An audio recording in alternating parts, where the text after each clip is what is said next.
menda shunaqa maqol borki, mijoz otangday ulug' degan maqolim bor. Buni sizning sotuvchilaringiz, sizning menejerlaringiz yaxshi bilib olish kerak. Mijoz otangday ulug'. Nima uchun otangday ulug'?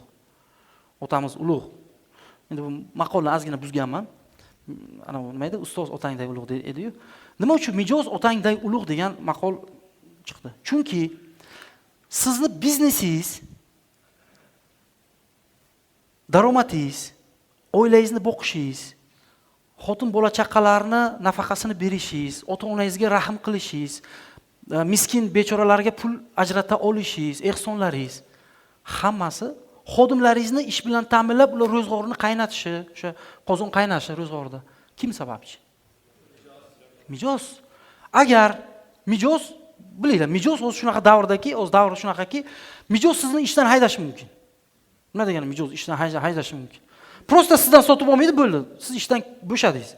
Bunisi olmasa, bunisi olmasa, bunisi olmasa, bunisi olmasa. Nima kerak siz вообще?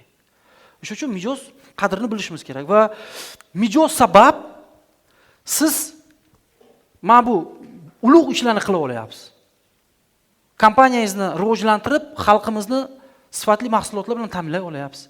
Odamlarni ish bilan ta'minlab, Rossiya, Qozog'iston, Koreya qanaqadir joylarga bormasdan o'zini yurtida, o'zini ota-onasining oldida, farzand bola chaqasining yonida ishlashiga, shu yerdan ro'zg'or topish qilishiga siz sababchi bo'lyapsiz. Kim bunga sababchi? Mijoz. Shuning uchun mijozni biz qadrini bilishimiz kerak. Endi LTV degan ko'rsatkich aynan mijozni bizga qanchalik qadrligini bildiradi.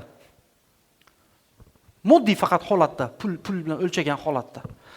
Agar ushbu video sizga ma'qul kelgan bo'lsa, keyingi videolarimizni birinchilardan bo'lib ko'rish uchun podpisatsiya tugmasini bosing hamda qo'ng'iroqcha tugmalarini bosing va keyingi videolarimizda ko'rishguncha salomat bo'ling.